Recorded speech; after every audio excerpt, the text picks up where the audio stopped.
les prépare moi-même en règle générale. Ça m'arrive parfois de les acheter tout prêts, mais dans ces cas-là, c'est pas des plats préparés. J'achète plutôt des purées de légumes ou des légumes surgelés, etc., des aides culinaires. Il y a des choses que l'on achète, des plats tout préparés. Généralement, ils mangent les mêmes choses que nous, avec moins de sauce. C'est pratique quand même d'avoir des petits plats tout prêts. Je sais que c'est bon pour mon bébé, donc je suis un mélange des deux pour le coup. C'est plutôt de la préparation homemade. En général, si j'ai le temps, j'aime bien leur préparer des purées moi-même avec des légumes frais.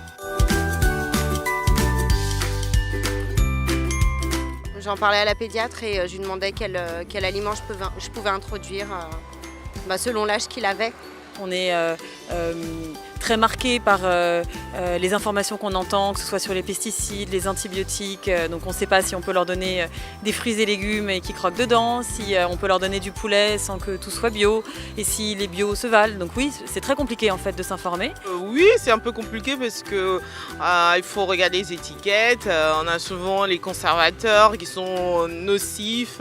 Donc pour faire le choix, voilà, c'est compliqué pour choisir pour les plats, en tout cas tout préparé. Oui, forcément, parce que c'est déjà compliqué même pour nous de savoir ce qui est bon ou pas bon, alors d'autant plus pour le bébé parce qu'on a tendance à vouloir faire encore plus attention. Après, je sais que pour le coup, c'est très contrôlé et que les petits plats préparés sont encore plus contrôlés que nous on mange nous-mêmes, donc ça a tendance à me rassurer, mais on a toujours ce petit doute de se dire est-ce que je fais bien. Non, je pense qu'effectivement après ça dépend de chacun, mais selon les canaux de distribution, après libre à nous de trouver les produits frais, de capitaliser, de profiter davantage sur les produits frais plutôt que les produits déjà manufacturés. C'est vrai qu'il y a beaucoup de discours assez alarmistes sur les perturbateurs endocriniens, les pesticides, etc.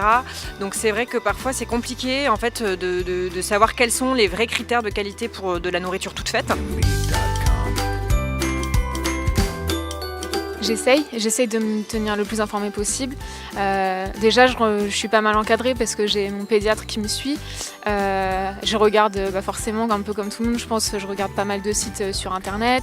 J'essaie de regarder des magazines spécialisés. J'essaie de faire au mieux pour le coup, mais c'est vrai que ça fait pas mal de choses partout à regrouper pour avoir la bonne info, quoi. Suffisamment, je sais pas. Je pense qu'il y a toujours des choses à apprendre. Je pense que je m'y connais un petit peu et j'essaie de varier un maximum pour avoir le plus de vitamines possible, quoi. Non, mais non, parce que tout se contredit. De manière générale, je dirais que pas tellement. Et puis voilà, après c'est vrai que dans la pratique de tous les jours, c'est difficile aussi de bien faire les choses. Peut-être un étiquetage dans les supermarchés. Vers les 1 an, avoir peut-être des prospectus ou des petits cours pour la préparation des purées, des légumes, des trucs comme ça. C'est vrai que s'il y avait un peu pas moins de sources, mais en tout cas un endroit où je sais que je vais pouvoir trouver pas mal d'infos, le plus d'infos possible, et des infos surtout qui sont contrôlées, un peu labellisées. Des fiches recettes, des fiches préparation. Ce qui m'aiderait vraiment, ça serait d'avoir des critères, des labels de qualité en fait, qui permettent à nous consommateurs d'avoir tout de suite une garantie en fait de qualité sociale et environnementale sur les produits qu'on achète.